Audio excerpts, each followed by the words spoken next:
Muy buenos días, queridos hermanos de la Pastoral de la Salud, queridos ministros que están en formación para ofrecer a la Iglesia, al Señor, de parte de este hermoso ministerio extraordinario de poder llevar a Cristo a los enfermos, llevar a Cristo a las casas a través de la de la Eucaristía, ser portadores de ella y vivir en clave de Cristo, en clave de cristianos. En este encuentro de este día 28 de mayo, que lo estamos haciendo precisamente a través de una transmisión por YouTube, en primer lugar quiero darle gracias a Dios, a ustedes, pedirles también perdón por el impasse en la transmisión de este tema de hoy, que es muy importante y que está unido a la primera parte que nos expuso el padre Delmiro Mejía. En esta mañana tendremos al padre Norberto Mogollón, compañero mío de estudios, compañero mío de muchos trabajos. A él le quiero agradecer esta participación a través de esta hermosa charla. Estudiante, licenciado de la Universidad Gregoriana de Roma, especialista en teología bíblica. Por eso hemos tenido dos charlas muy importantes en la preparación al ministro extraordinario sobre los elementos de la teología bíblica, la Sagrada Escritura, acerca de las bases de la Eucaristía en el Antiguo Testamento, la Pascua, el Pashat, el paso, la liberación, todo lo que significa este sacramento para poder llegar allí a Él de la mejor manera en todo el conocimiento, por así decir, científico de la fe. Y por eso hoy nos alegra tener al Padre Norberto y tenerlos a ustedes en esta mañana. Agradezco la paciencia de ustedes de tratar de conectarse al YouTube y no poder encontrar allí todavía ningún contenido. Allí en el video cortico que les enviaba al chat de los ministros, les invitaba al próximo encuentro. Por eso estos avisos quedan grabados allí para que ningún ministro tenga ninguna desinformación. El próximo encuentro es el 2 de julio. Lugar: instalaciones del Seminario Mayor Juan Pablo II aquí en Valledupar. A partir de las 7 de la mañana hasta las 2 de la tarde, incluye almuerzo, y tendremos la presencia de Monseñor Óscar José Vélez Izaza. Él nos va a presidir la Eucaristía y también queremos presentar los ministros. Recuerden que esta fecha, el 1, 2 y 3, corresponde al retiro de ministros y agentes de la Pastoral de la Salud. Allí estaremos toda la Pastoral de la Salud. Pero los ministros que se están preparando para consagrarse en el mes de noviembre estarán externos, es decir, irán solamente el día sábado, de 7 a 2 de la tarde, con la presencia de Monseñor Óscar José Vélez Izaza.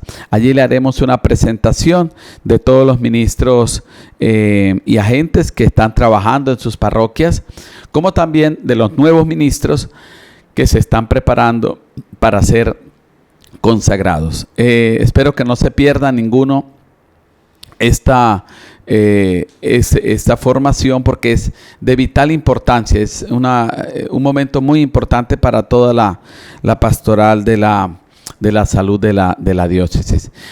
Quiero desde ahora motivarles en cualquier momento, pues de este día sábado ustedes mirarán este contenido. Yo sé que muy juiciosos todos, a las 9 de la mañana estaban allí y atentos, me llamaban, y yo con esta angustia de no poderles montar este hermoso contenido por fallas técnicas, lo estamos haciendo ahorita prácticamente 11 de la mañana. Por eso les quiero pedir excusas, y en cualquier momento del día de hoy, de mañana, de lunes, que es festivo, pueden ustedes ver este contenido y compartirlo. También allí les vamos a subir un cuestionario que nos ayuda a dirigir un poquito o a concretizar las charlas que hemos tenido en el componente pastoral, en el componente espiritual, en el componente moral, en el componente de derecho canónico, en el componente litúrgico, en el componente ciertamente de teología bíblica, que es fundamental, que lo estamos trabajando en 2 charlas. Allí tendremos una aproximación en el cuestionario, porque son 2 cuestionarios. Este tiene contenido casi el 50% de las preguntas, y hay un segundo cuestionario que les vamos a participar allí en el encuentro. Queremos que trabajen sobre estas preguntas para que ya cuando vayamos al encuentro del 2 de julio ya las tengan desarrolladas y ustedes tengan unos parámetros de estudio, porque la parte formativa es muy importante para el ministro. Debemos ser muy responsables en eso. Estudiar la Salvificis Doloris del Papa San Juan Pablo II, Samaritanus Bonus de nuestro Papa Francisco, y muchos documentos que están saliendo precisamente en este término. El libro de la Pastoral de la Salud de la Conferencia Episcopal, del CELAN, y ir estudiando todos estos documentos, porque es muy importante que ustedes, como futuros ministros extraordinarios, se vayan documentando en todo lo que puedan documentarse. Entonces les dejo con el Padre Norberto en esta mañana, y les invito hoy a pasar un día felices. Mañana también a ejercer el voto con toda libertad. Ojalá que el nuevo presidente pues mire mejor el mundo de la salud, la humanización en salud, en la parte político-institucional. Les envío mi bendición en el nombre del Padre, del Hijo y del Espíritu Santo. Muchas gracias.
Buenas, soy el Padre Norberto Mogollón de la Diócesis de Valledupar y quiero profundizar con ustedes el tema de la Eucaristía en las Sagradas Escrituras. Pero para mirar la Eucaristía en las Sagradas Escrituras es necesario ir a la fuente donde la Eucaristía cristiana hunde sus raíces en una base que se llama la Pascua judía. De hecho, vamos a mirar la Pascua en las Sagradas Escrituras.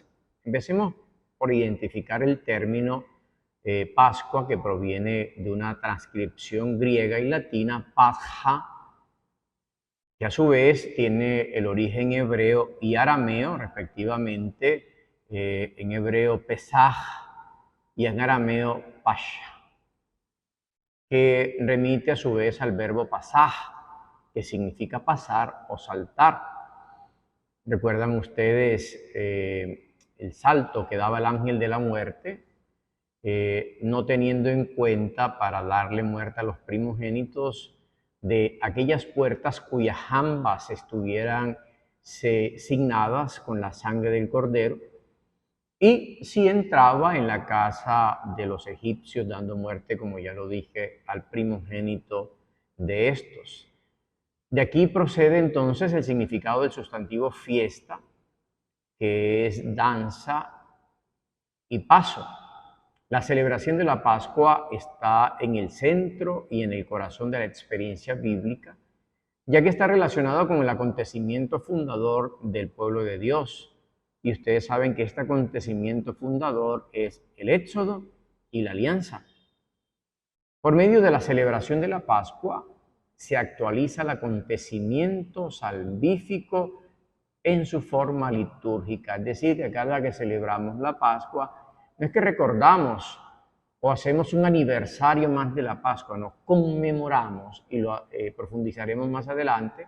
Es decir, hacemos presente cada vez que se celebra la Pascua o cada vez que celebramos la Eucaristía, el hecho de la pasión, muerte y resurrección de Cristo que sucedió hace 2000 años, se celebra, se hace presente en ese momento.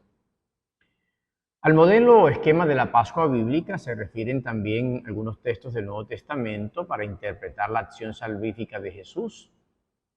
Ya lo vamos a ver con más detalle dentro de un poco.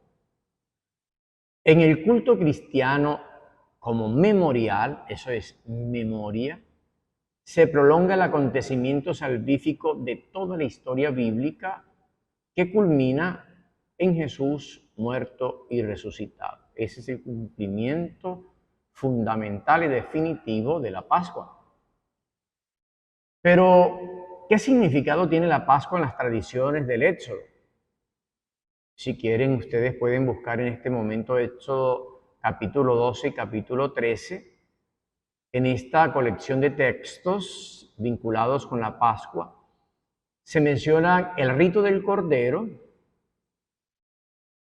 el de los ácimos y el rescate de los primogénitos. 3 momentos para celebrar la Pascua. La inmolación del Cordero procede históricamente a la experiencia del Éxodo, es anterior, ¿no? A este Éxodo de los hebreos, en cuanto que es el rito de los nómadas. Recuerden ustedes que antes de establecerse Israel en Egipto, los pueblos nómadas transhumantes llevaban sus ganados, sus ovejas, donde había pasto. Pero para hacer el traslado de un lugar a otro era necesario hacer una serie de ritos antes de llevar sus rebaños para la primavera. ¿Qué hacían? Inmolan de noche el cordero y rocían con su sangre las partes o postes de la tienda para proteger a los hombres y a los animales de los ataques del espíritu maligno. Ellos decían que era necesario, ellos decían que en estos lugares habitaban espíritus malignos o demonios y que calmaban o alejaban estos espíritus a través de un rito que hacían con la sangre de un cordero. Este rito del cordero fue relacionado con el hecho desde el día en que un grupo de hebreos abandonó Egipto, uniéndose a los pastores nómadas en una noche de luna llena de marzo-abril alrededor del año 1250 a.C. La fiesta de los ácimos, panes sin fermentar, se asocia actualmente a la Pascua. Se trata también de un rito agrícola de primavera asumida por los hebreos de las costumbres de los habitantes de Canaán. Primero fue la de los animales, con el tiempo ya cuando se establecen, aquella era porque eran nómadas, ahora se establecen en una tierra que llamamos la tierra prometida, ahora empezarán a vivir un acontecimiento nuevo y lo harán a través de los cultivos, a través de los productos agrícolas de primavera, que toman de ejemplo la cultura de Canaán. El sacrificio de los primogénitos, por el contrario, que practicaban las poblaciones cananeas, fue sustituido por la ofrenda de un primogénito de animales. Con esto están diciendo, y es el acontecimiento también de Abraham frente al sacrificio de su hijo, recuerden que Dios le ofrece un cordero. Esto es para decir que se depende totalmente de Dios, pero también hay otro mensaje. Dios no quiere el sacrificio de las personas, de los seres humanos, derramando su sangre. Estos tres ritos se refieren actualmente a la experiencia del Éxodo y se ponen bajo la autoridad legislativa de Moisés. Moisés luego hará unas leyes para hacer los ritos y celebrar la Pascua. Hay una historia de las tradiciones y la Pascua. Las disposiciones legislativas sobre la Pascua interrumpen el relato de los signos o plagas con el que el Señor castigó la arrogancia de Egipto para liberar a los hebreos oprimidos. Recuerden que les dije hace un momento leer el capítulo 12 y el capítulo 13 del libro del Éxodo. Allí encontramos y nos va refrescando un poco lo que ya seguramente hemos leído en otras ocasiones. En el centro de esta colección legislativa, aunque después de forma narrativa se relata el 10º signo, recuerden esa 10ª plaga, lo recuerdan todos, ¿no? La muerte de los primogénitos egipcios, si quieres puedes ubicarlo en el capítulo 12 del Éxodo, versículo del 29 al 34. Por lo que se refiere a la estructura literaria y al valor histórico de este conjunto de textos pascuales, es preciso hacer algunas observaciones que se tienen en cuenta en la génesis y el desarrollo de las tradiciones del Pentateuco, que ustedes conocen bien, de los 5 primeros libros de la Biblia, o como llamarían los judíos la Torá. Se trata de una colección de carácter legislativo y litúrgico. Léanlo y podrán encontrar que allí ya hay unas legislaciones que dicta Moisés para ciertas celebraciones litúrgicas del pueblo y que asume en algunos casos un acento que es catequético o catequístico, como quieran asumir. Muchos de ustedes son catequistas también, podrán entender entonces estos textos. El efecto del género literario, o sea, de los códigos bíblicos, no debe confundirse con una lista árida de prescripciones. Alguno podría decir, sí, es que hay una lista donde están las prescripciones litúrgicas. No, esta se refiere a un obrario, a actuar como una respuesta agradecida y gozosa de todo lo que Dios ha hecho gratuitamente por la salvación de su pueblo. Atentos con estos puntos que estoy diciendo, porque esa será la Eucaristía. Yo no voy a la Eucaristía o celebro la Pascua porque es que me toca, o porque yo soy católico, o porque vengo de una tradición católica cristiana. No, yo lo hago como una forma de agradecimiento a aquel que me ha salvado. Pascua, Eucaristía. Incluso el hecho de la atribución a Moisés de estos textos hay que ponerlo dentro de la misma óptica. Moisés está en el origen de aquel proceso que condujo a la celebración ritual de la Pascua, tal como se describe en el libro del Éxodo, ya lo dije anteriormente. El texto bíblico se puede subdividir teniendo en cuenta las tradiciones históricas que están en su origen. Una primera parte, si quieren lo ubican ahí en la Biblia,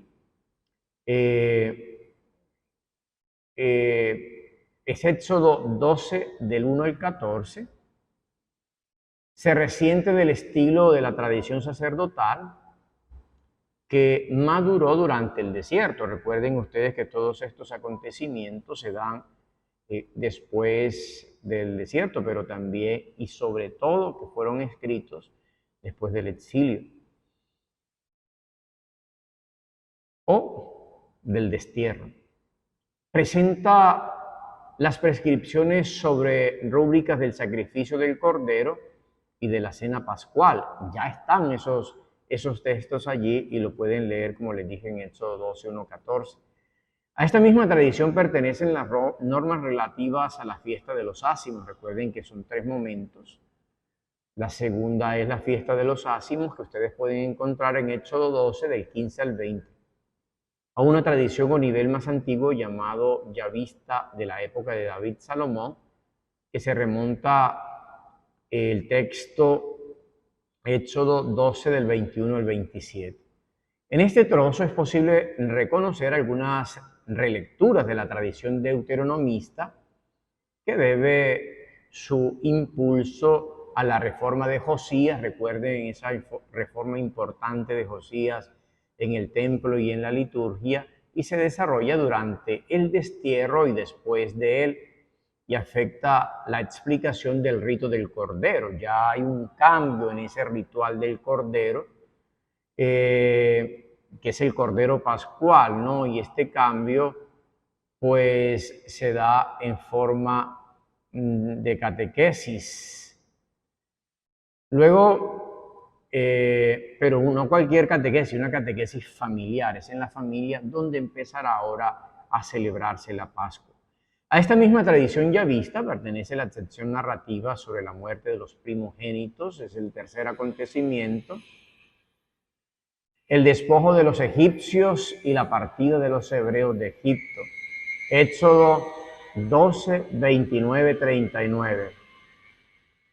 El capítulo 12 termina con otro pequeño trozo de la tradición sacerdotal relativa a las prescripciones sobre la cena pascual. Esta misma tradición, tradiciones o prescripciones sobre la cena pascual, la encontramos en Éxodo 12, 40, 51. Esta misma tradición se prolonga en los primeros versículos del capítulo 13.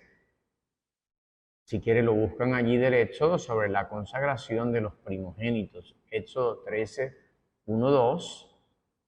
El relato prosigue con la antigua tradición yavista, y lo que se reconoce algunos añadidos que son deuteronomistas. Ustedes conocen este lenguaje, por eso se los estoy diciendo.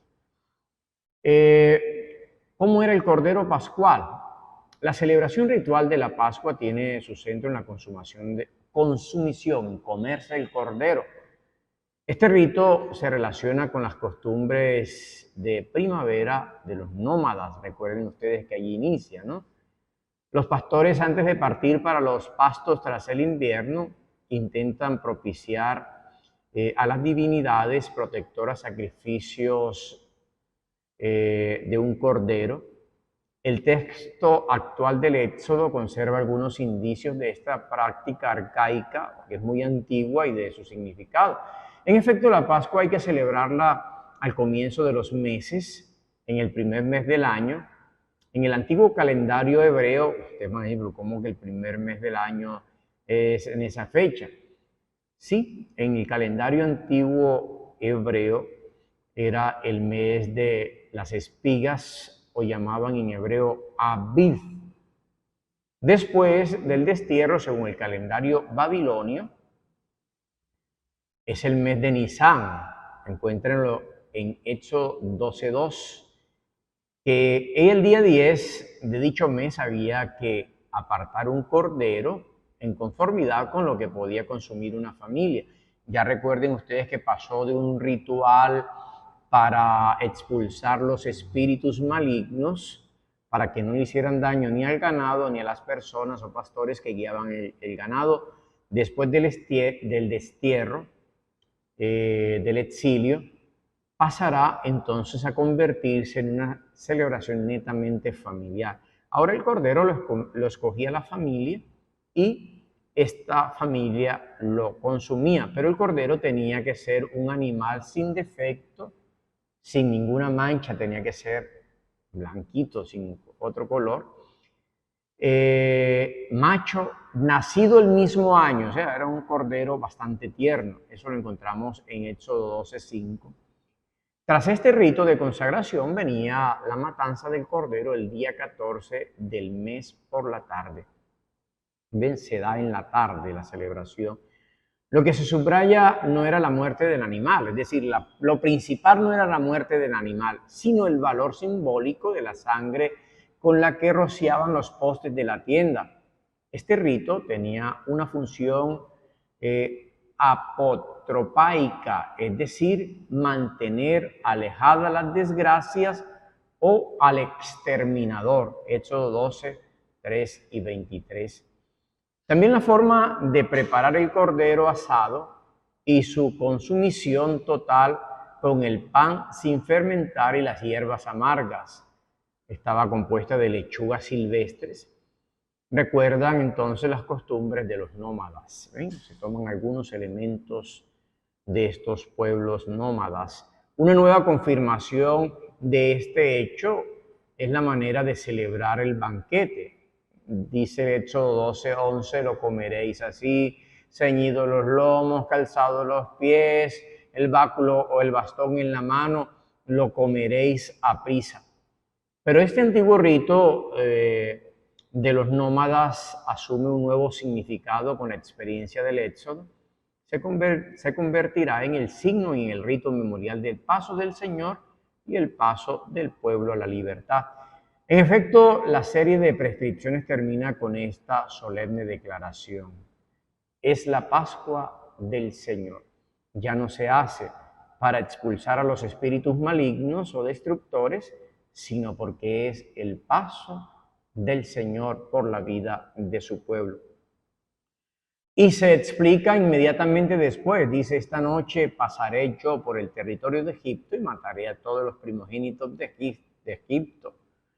La sangre servirá de señal en las casas donde estéis. Al ver la sangre pasaré de largo y no habrá entre vosotros plaga exterminadora cuando yo hiera a Egipto. Este día será memorable para vosotros y lo celebraréis como fiesta del Señor, como institución perpetua de generación en generación. Éxodo 12, del 12 al 14.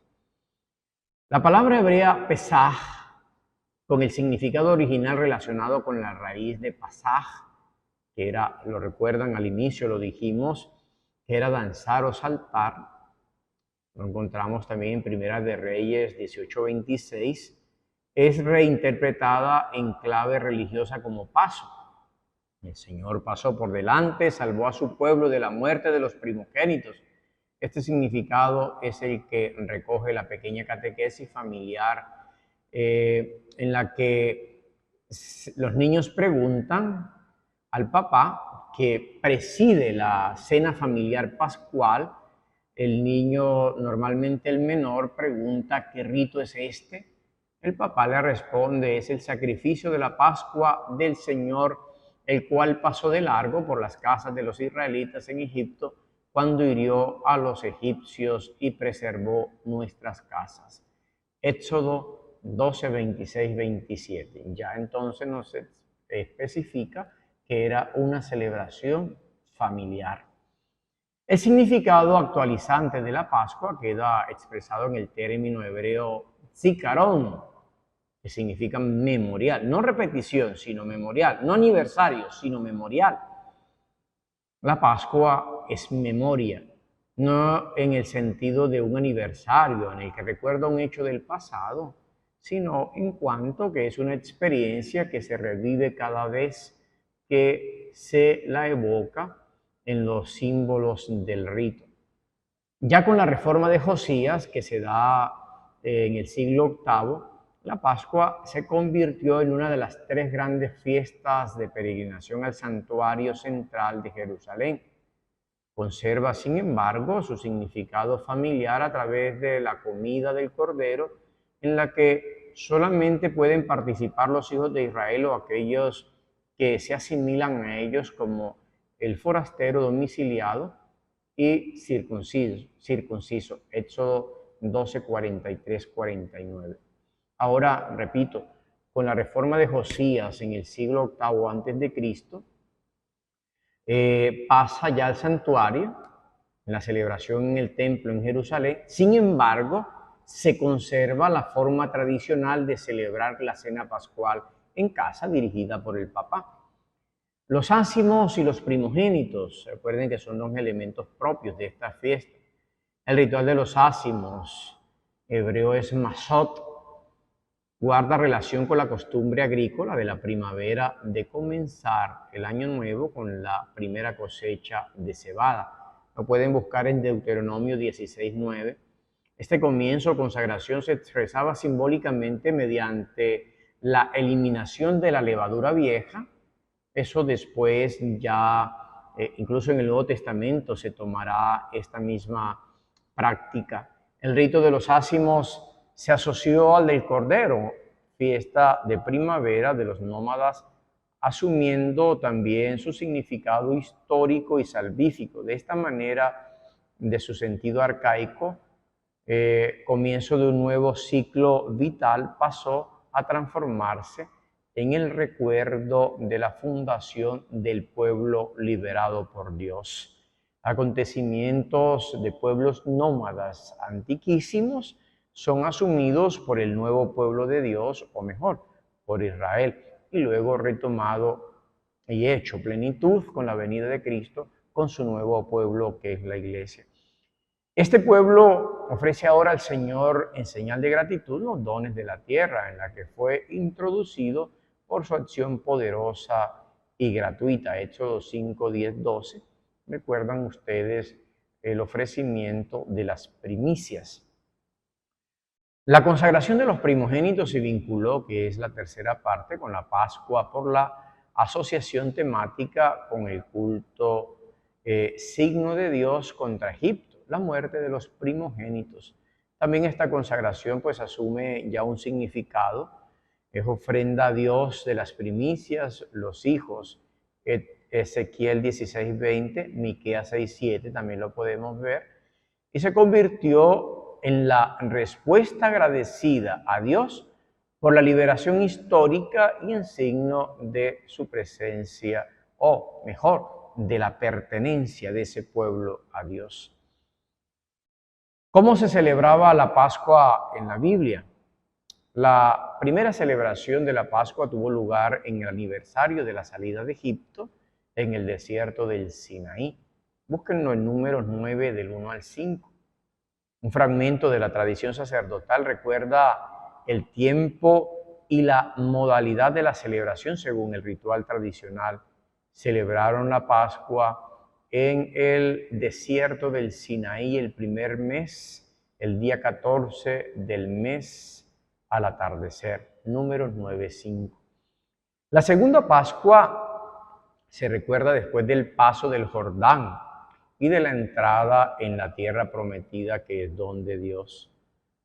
La antigua tradición litúrgica del santuario de Gilgal, lo recuerdan ustedes muy bien, recuerda que los hijos de Israel celebraron la Pascua el día 14 del mes, al atardecer en la estepa de Jericó. Con este rito, que es memorial, termina el tiempo del desierto. Recuerdan que allí celebraron la Pascua y luego hacen la entrada a la tierra prometida.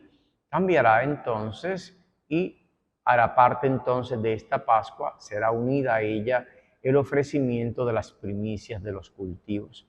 En efecto, el primer día después de la Pascua comieron ya los productos de la región, lo dice Josué 5 del 11 al 12, dice ese mismo día, comieron panes sin levadura y trigo tostado. Pero desde el día siguiente empezaron a comer los productos de la tierra. Desde ese momento el maná dejó de caer. Ya el maná no será más el alimento de Israel, sino los productos que ellos mismos cultivarán en la tierra prometida, en Canaán. La tercera Pascua que se recuerda es la que se celebró en tiempos del rey Ezequías. Estamos hablando del 721 a.C. Se recuerda como una solemne convocatoria hecha por el rey en el templo de Jerusalén, a la que son invitados también las tribus del norte, Israel. La celebración se desplazó al segundo mes porque los sacerdotes no se habían purificado en número suficiente y el pueblo no se había reunido en Jerusalén.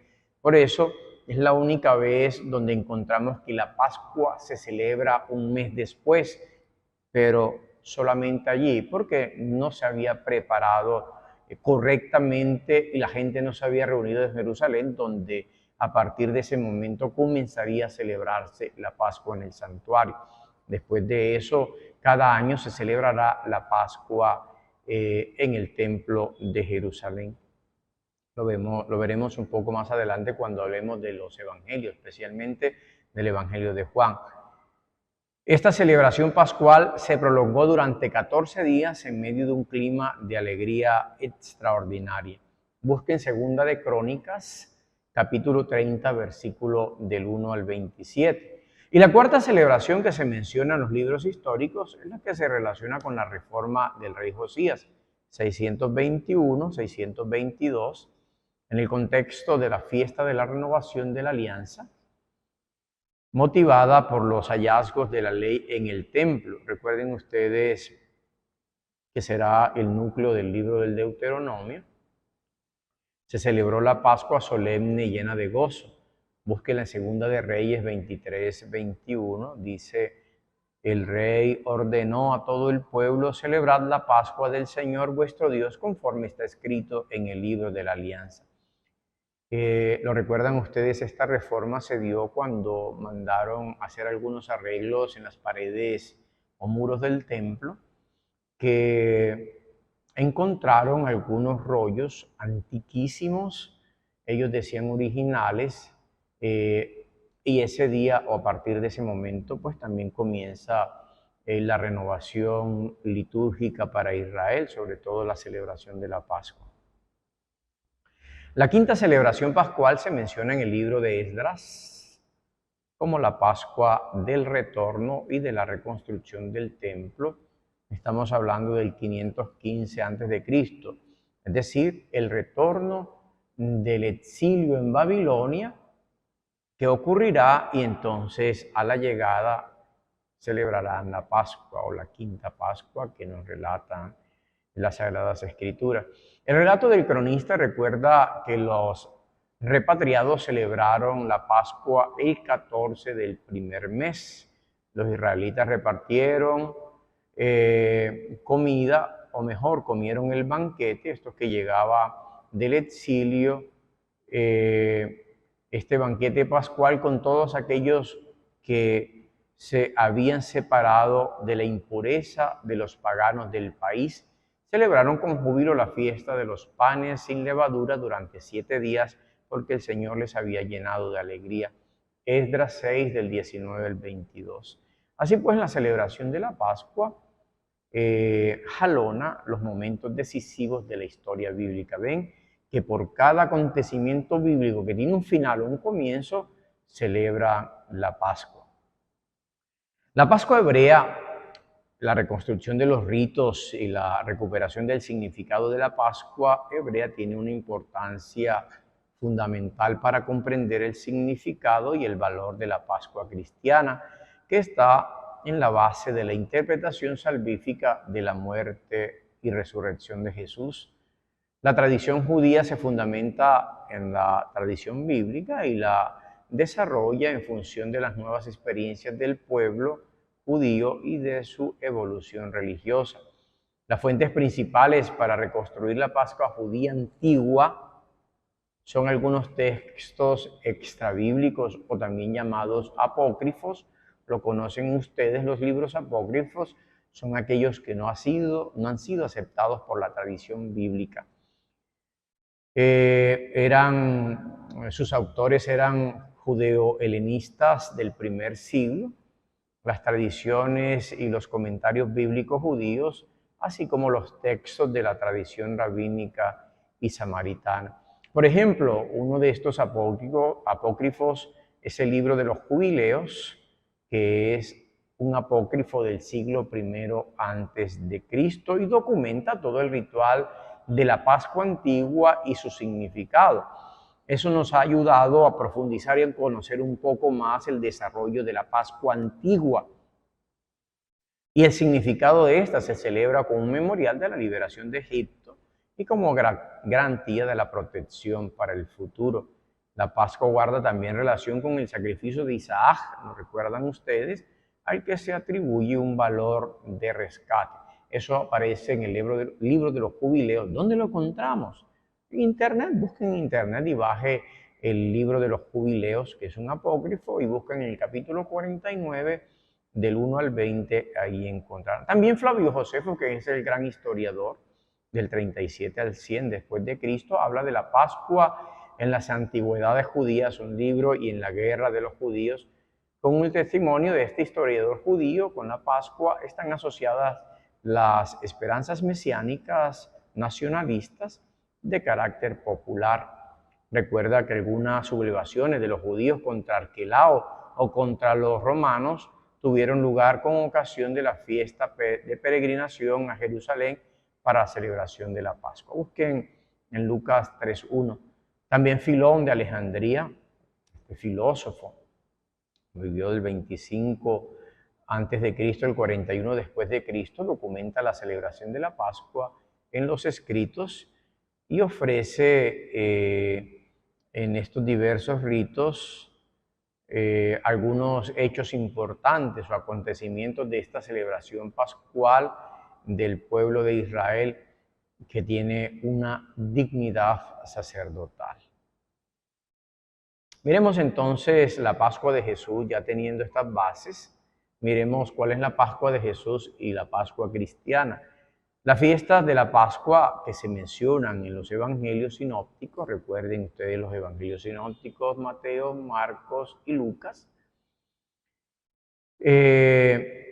Y en el evangelio de Juan marcan las etapas decisivas de la actividad pública de Jesús, de manera particular y única.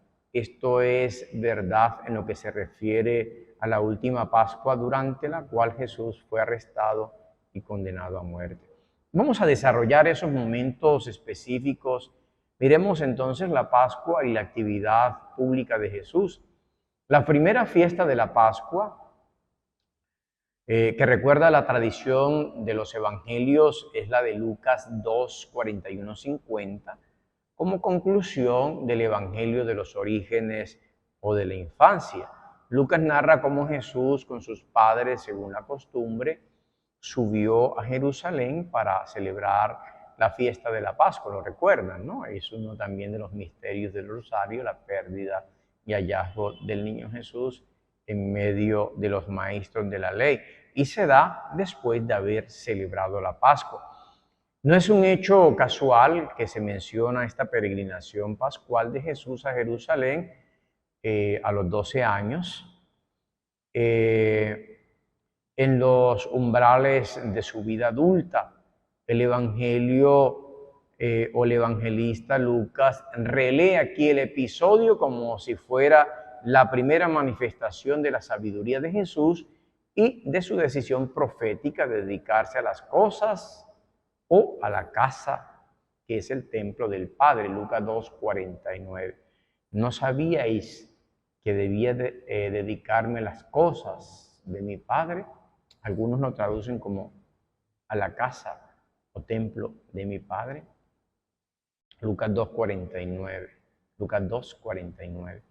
Esto sucedió en Jerusalén, en el templo en donde Jesús revela su destino y su opción a sus padres, que lo habían estado buscando angustiados durante 3 días. Significativo también estos 3, que revelará aquello que sucederá en el futuro, también en una Pascua, el paso de Jesús de la muerte a la vida, siendo él el Cordero Pascual que se ofrecía.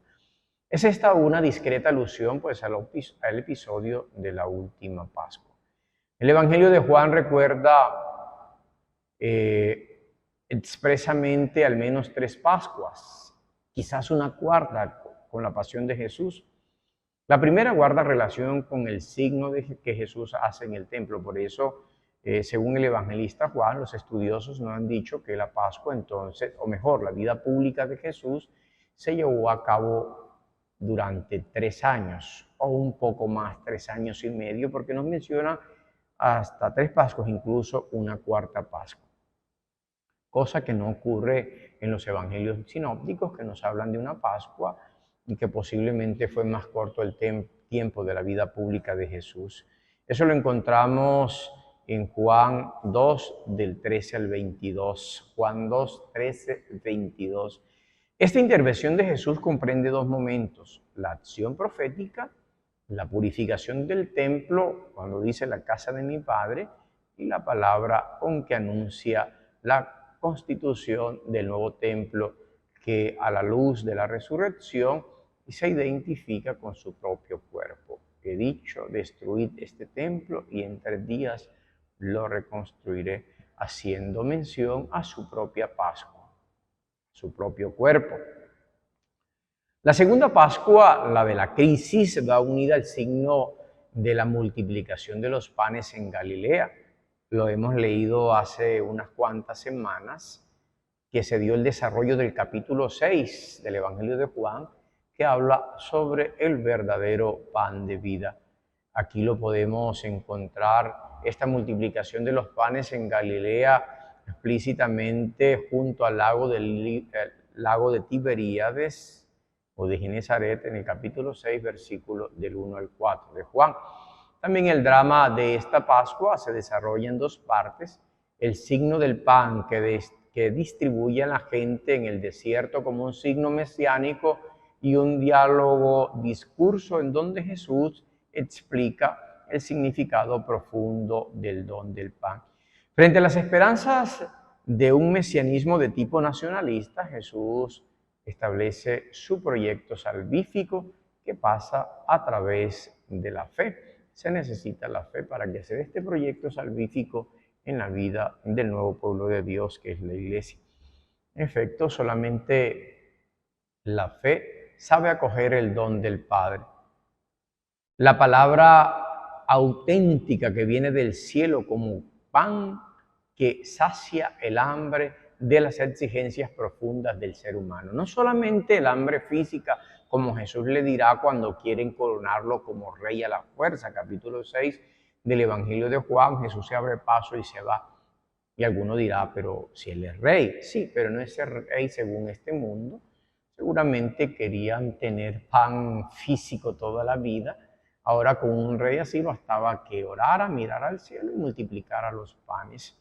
Ese no es el tipo de mesianismo que Jesús viene a ofrecer, aunque la gente lo comprenderá así. Tendrá que darse después de la Pascua el entendimiento definitivo de lo que significa el mesianismo de Jesús. Juan 6, 51. El discurso del pan está constituido según el modelo de las homilías sinagogales que desarrollan la reflexión sobre los textos de la Escritura de Éxodo 16, 4 y 5. El maná, pan del cielo.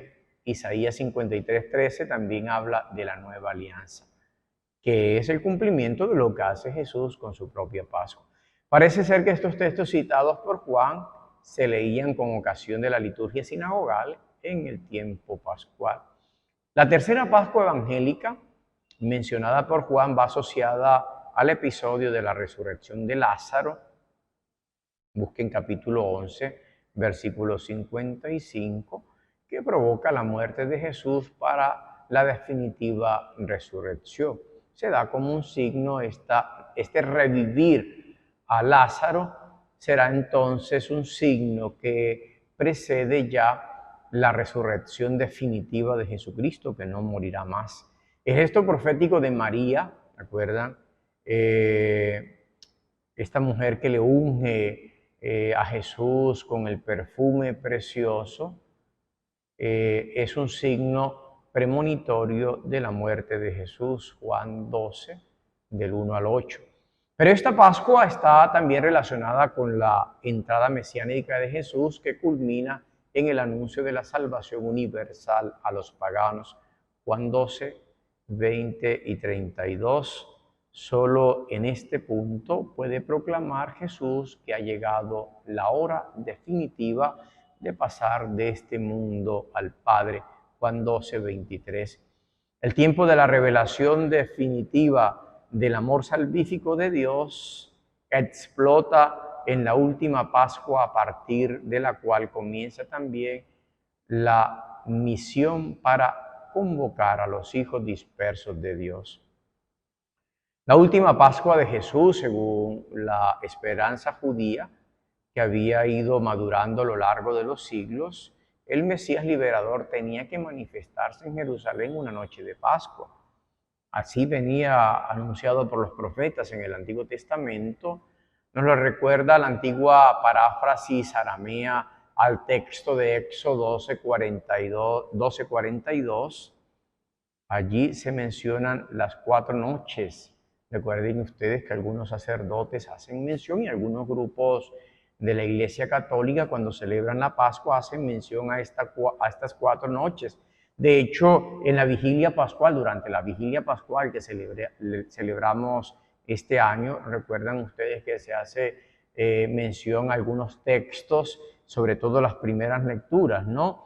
Que es la noche de la creación, la noche de la fe, que es el sacrificio de Isaac, la del Éxodo, que es la salida el pueblo de Israel de la esclavitud a través del Mar Rojo y del desierto. Y luego viene la 4ª noche, o la última noche, que es la noche de la manifestación del Mesías, que se complementa con las lecturas del Nuevo Testamento en la vigilia pascual, que es la carta a los romanos, y luego el Evangelio. No es un hecho casual el que Jesús concluya su vida histórica, que comenzó a orillas del lago de Galilea, en la capital judía, en la ciudad santa, una noche de Pascua, el 14 y 15 de Nisan de los años 30.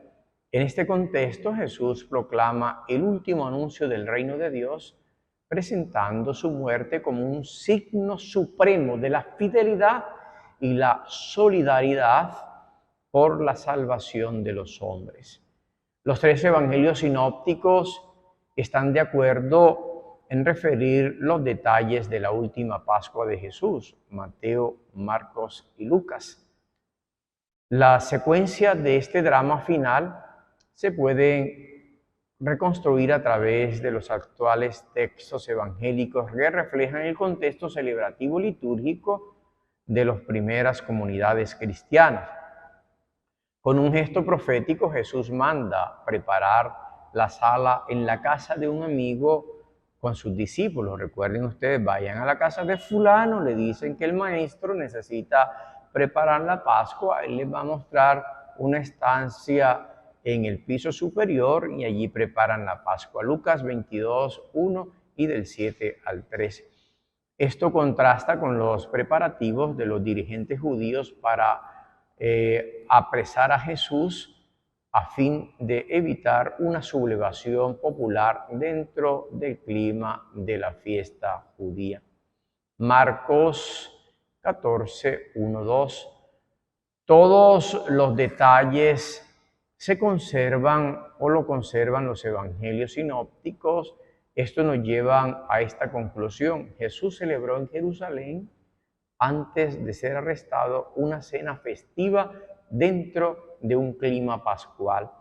Los elementos esenciales se pueden reconstruir sobre la base de la tradición común de los evangelios. Nosotros lo podemos leer allí en los 3 evangelios. La sucesión más clara y evidente del rito judío y cristiano la tenemos en el Evangelio de Lucas. Si quieren lo van ubicando. Ahora, a la hora fijada, dice el evangelista Lucas, se puso a la mesa con sus discípulos y les dijo: he deseado vivamente comer esta Pascua con vosotros antes de mi pasión. Os digo que ya no la comeré hasta que se cumpla en el reino de Dios. Tomó una copa, dio gracias y dijo: tomad y repartirla entre vosotros, pues os digo que ya no la volveré a beber del fruto de la vid hasta que llegue el reino de Dios. Lucas 22, 14, 19.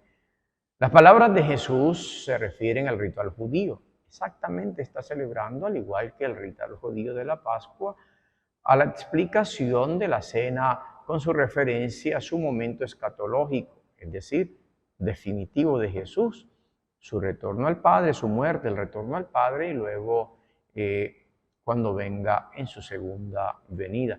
Después, dispuestos en forma simétrica, vienen A continuación, los gestos y las palabras que introducen la nueva Pascua. Esta se realiza en la muerte de Jesús, en su cuerpo dado y en su sangre derramada como fundamento de la nueva alianza. Lucas 22, 19, 20. La copa del vino que menciona Lucas dice, tomó la copa. Pablo también lo hace, dice, después de la cena, puede corresponder a la tercera copa del ritual judío. Búsquense 1 Corintios capítulo 11, versículos 25 y luego capítulo 16, versículo 16. Dice el cáliz de bendición. También la alusión al canto del himno que precede a la salida hacia el Monte de los Olivos. Es una reminiscencia del canto del Jalel pascual. Lo encontramos en Mateo, dice, después de cantar el Salmo salieron. Mateo 14, 26, esto es la celebración de la Eucaristía. La Pascua es el paso al Padre, también en el relato de la cena en Juan, que precede el arresto de Jesús, conserva algunos rasgos que son claramente pascuales. Búsquense Juan 13, versículo del 21 al 30. Durante esta cena Jesús realiza el gesto profético de lavar los pies a los discípulos como anticipación simbólica de su muerte. En estos días lo hemos estado leyendo en esta que llamamos la despedida de Jesús, que es una anticipación simbólica de su muerte, el mayor servicio, el don más alto para fundar la nueva comunidad que será la Iglesia. La introducción solemne y teológica de Juan da el verdadero significado al gesto de Jesús y a todo el libro de la gloria antes de la fiesta de la Pascua, sabiendo que le había llegado la hora de pasar de este mundo al Padre. Jesús, que había amado a los suyos que estaban en el mundo, los amó hasta el final o hasta el extremo. Capítulo 13, versículo 1 del Evangelio de Juan. La gloria de Dios y la glorificación de Jesús coinciden en la manifestación definitiva del amor salvífico. La acción simbólica del amor o de lavar los pies a los discípulos es comentada y confirmada por el testamento espiritual de Jesús, Juan 13, 34. Os doy un mandamiento nuevo, que os améis los unos a los otros como yo os he amado. Así también os améis unos a otros.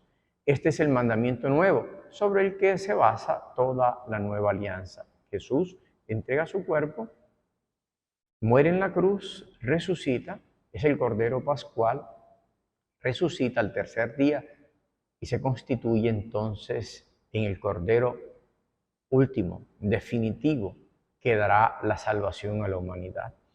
El tema pascual vuelve a aparecer en el relato de la pasión y muerte de Jesús, que refleja en el fondo las imágenes del Cordero Pascual. Jesús es el verdadero Cordero que con su ofrenda libera al mundo del pecado y establece el nuevo pueblo de los liberados, la Iglesia. Juan 1, 29 y 36.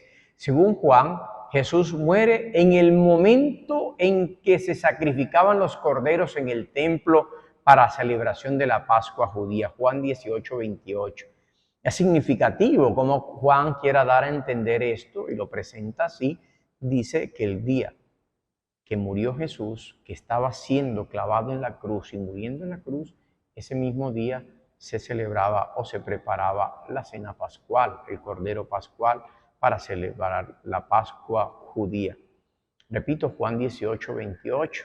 La muerte de Jesús es interpretada como el cumplimiento de las esperanzas mesiánicas representadas por el Cordero Pascual. Juan 19, 35, 36. Búsquenlo también en Apocalipsis 5, 6 y 12. Capítulo 5, versículo 6 y versículo 12.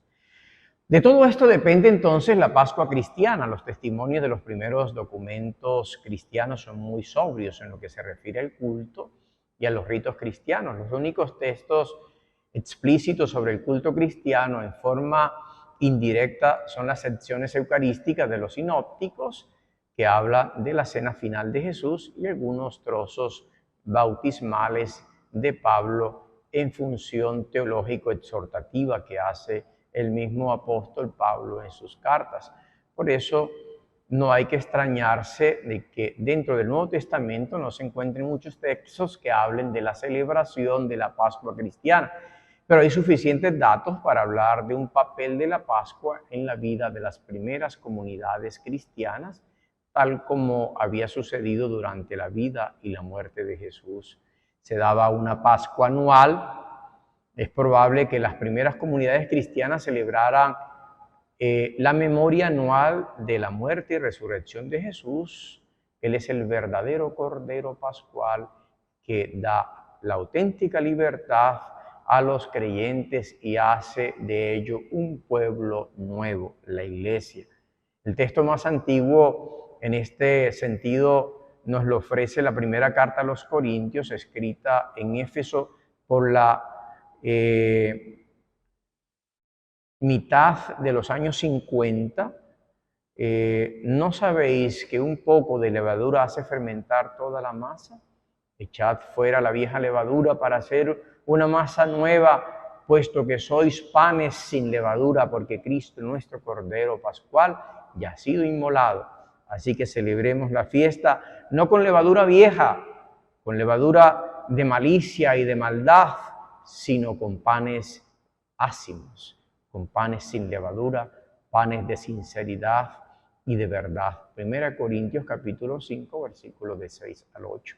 Este texto, que guarda el tono de las profesiones de fe y de las ardorosas exhortaciones pastorales, se inserta en la intervención de Pablo por resolver el caso de un desorden moral que los corintios habían aceptado sin escrúpulos en su propia comunidad. Y Pablo es bastante fuerte cuando escribe al respecto. Recuerden que los corintios habían aceptado sin escrúpulos en su propia comunidad un cristiano que convivía con la segunda mujer de su padre difunto, es decir, con su madrastra.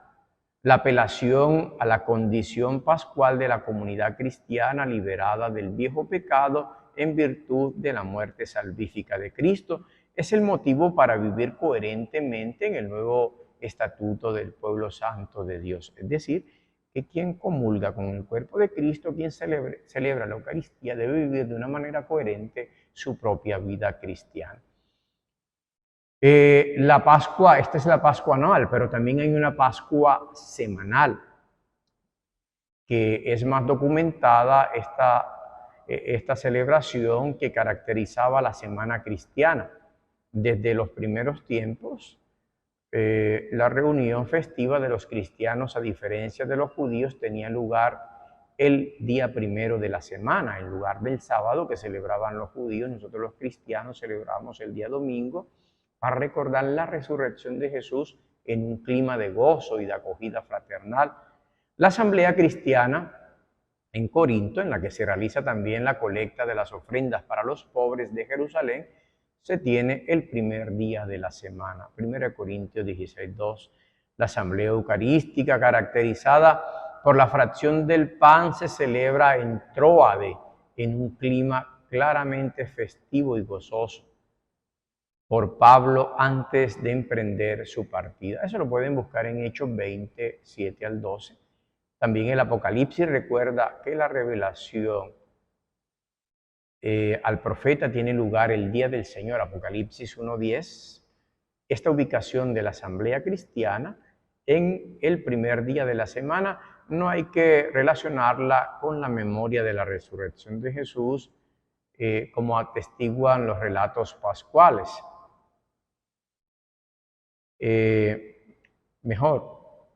Los relatos pascuales de la resurrección de Jesús y las apariciones cada 8 días deben confirmar total y absolutamente la Pascua que hace memoria y que se celebraba anualmente. Por eso los evangelios sinópticos, incluso el mismo evangelio de Juan, nos habla al octavo día, que es el primer día de la semana. Dan relevancia al octavo día diciendo que es superior a todos los otros días porque se da la recreación. Juan lo hablará así en su evangelio, Se dio la creación antigua, ahora se da la recreación, es decir, volver a crear al ser humano ahora con la presentación de Jesucristo con su pasión, muerte y resurrección.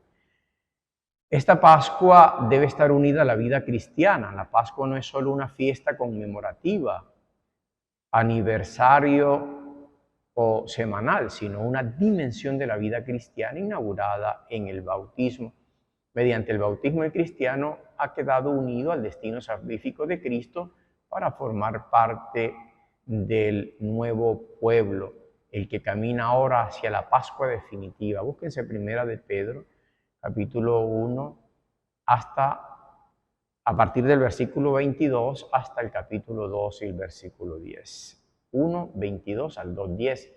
Según Pablo, el bautismo es inmersión en la muerte y resurrección de Jesús, lo cual supone un paso real de la muerte a la vida, de la lógica y mentalidad de la muerte a un estilo y opción de vida que caracteriza la justicia y en la caridad fraterna. Romanos 6, del 4 al 11.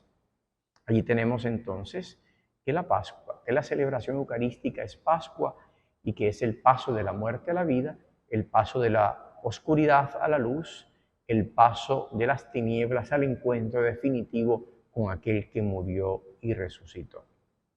Esa es la Pascua judía y la Pascua cristiana documentada por las Sagradas Escrituras. Pero alguno podrá decir, padre, ¿y dónde más profundizamos sobre la Eucaristía? Bueno, hay varios documentos donde podemos hacer mención, los pueden buscar en internet.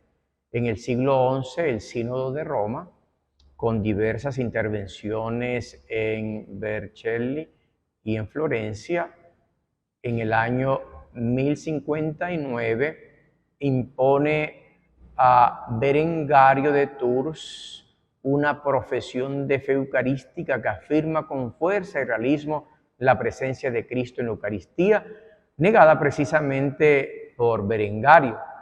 También encontramos en el siglo XIII el Concilio Lateranense IV, 1215, que define en algunos cánones la recta doctrina católica, ahora ya elaborada filosóficamente sobre la presencia real y la transustanciación. También en el siglo XV, el Concilio de Constanza, que se dio en el 1414 a 1418, precisa algunos puntos de la doctrina eucarística. Eso lo encuentran allí en Dessinger 1151. En el siglo XVI, el Concilio de Trento afronta la manera sistemática y autorizada la proclamación de la doctrina católica sobre la Eucaristía contra los errores de Lutero, Calvino y Zwinglio. Fruto de ese estudio son en la sesión 13, en 1551, la doctrina y los cánones sobre la presencia real, la transustanciación y el culto eucarístico. Luego, en el siglo XVIII, con la bula Auctorem Fidei de Pablo VI, condena los errores del sínodo de Pistoia, entre los cuales uno hace referencia al alcance dogmático del concepto de transustanciación.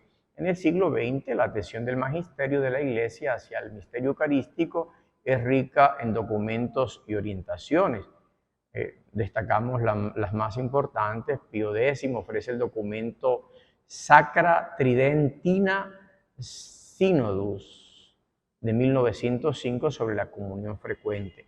También el magisterio eucarístico de Pío XII. Es justo recordar la encíclica Mediator Dei sobre la Sagrada Liturgia en 1947. También Pablo VI en 1965 promulga la encíclica Mysterium Fidei sobre la presencia real y sobre el sacrificio eucarístico para condenar interpretaciones minimalistas de la transfiguración y la transfinalización. También el Vaticano II en el Magisterio ha ofrecido una amplia cosecha de textos eucarísticos que forman en su conjunto una rica y autorizada síntesis teológica cristiana. Entre estos documentos es preciso recordar la Constitución Missale Romanum, que sanciona la forma del nuevo rito de la misa, la introducción de la celebración de las nuevas plegarias eucarísticas, de la comunión bajo las dos especies. Recuerden que antes pues no se podía hacer. Ojalá lean esta Constitución Missale Romanum de 1970. Luego Juan Pablo II ha enriquecido el magisterio eucarístico de nuestros tiempos con amplias intervenciones a lo largo de todo el pontificado. El documento magisterial más autorizado emanado hasta ahora sobre el misterio eucarístico es sin duda la Carta a los sacerdotes con ocasión del Jueves Santo de 1980, con el título Dominique Cene, publicada el 24 de febrero de 1980, luego seguida por la instrucción de la entonces Sagrada Congregación para los Sacramentos y el Culto Divino, Inestimabile Donum, del 3 de abril de 1980. Luego el Catecismo de la Iglesia Católica y toda la riqueza del Papa Francisco, que lo pueden bajar. Creo que aquí en la diócesis hace un tiempo hicimos todas las homilías del Papa Benedicto también y del Papa Francisco, que tiene esta rica trayectoria hablando sobre la Eucaristía en los mensajes que semanalmente ofrece a los católicos que se reúnen en los miércoles. Pues muchas gracias, Dios los bendiga a todos. Recuerden la riqueza de la Eucaristía. La Eucaristía es el cumplimiento de todas nuestras esperanzas. La Eucaristía llena al hombre. La Eucaristía es un estilo de vida que nos propone vivir como cristianos auténticos en un mundo en el cual se están perdiendo todos estos elementos esenciales para poder vivir una vida conforme a lo que Dios nos ofrece. Bendiciones para todos. Que la Virgen María, mujer eucarística, nos ayude a vivir de la comunión de la Eucaristía que nos da vida eterna. Bendiciones.